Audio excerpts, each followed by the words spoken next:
Assalamu алейкум урматтуу мекендештер, assalamu алейкум урматтуу кыргыз элим. Менин бул видео кайрылуум Кыргызстандагы жалпы блогерлерге, активисттерге жана медиа адамдарына болмокчу. Мындан бир канча күн мурун бир окуучуну урушуп койгон үчүн, тентек окуучуну урушуп койгон үчүн 30 жылдык стажы бар мугалим жумуштан кетти.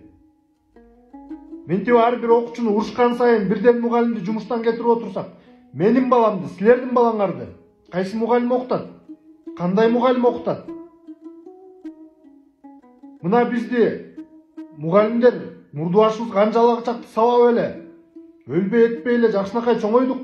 Тескерисинче азыркы жаштарга караганда ыймандуу, ынсаптуу, тарбиялуубуз. Азыр коомдук транспорттарга түшүп калсаң, жаш кенедей окуучулар улуу адамдарга орун бошотуп берейин дебейт. Бошотуп бербейсиңби деп айтсаң кайра сага каяша сүйлөйт. Биздин убакта улууларга каяша сүйлөчү эмеспиз. Мен каалайм менин баламды 30-40 жылдык стажы бар, тажрыйбалуу мугалим окутса деп каалайм. Антип 30-40 жылдык стажы бар мугалимдерибизди урушуп койгон үчүн жумуштан кетирип атсак, ким окутат анда менин баламды? Урматтуу ата-энелер, мен билем балдарыңарды жакшы көрөсүңөр.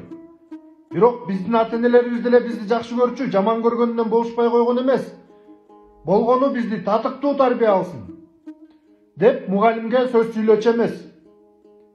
Мен азыр ошол мени уруп соккон мугалимдерге азыркыга чейин кезиксем алкышымды айтам. Көрүп калган жерден азыркыга чейин ыйба кылам.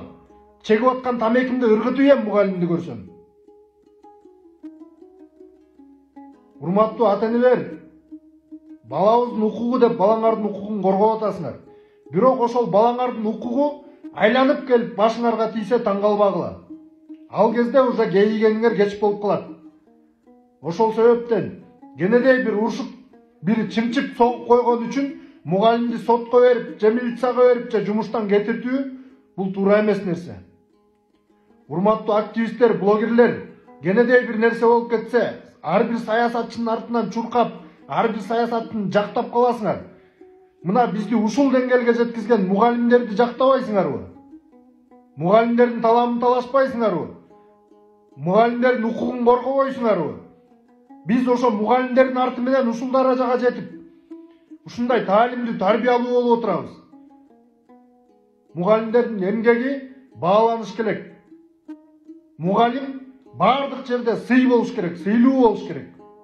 Мугалимди көргөн жерден сыйлап туруш керек.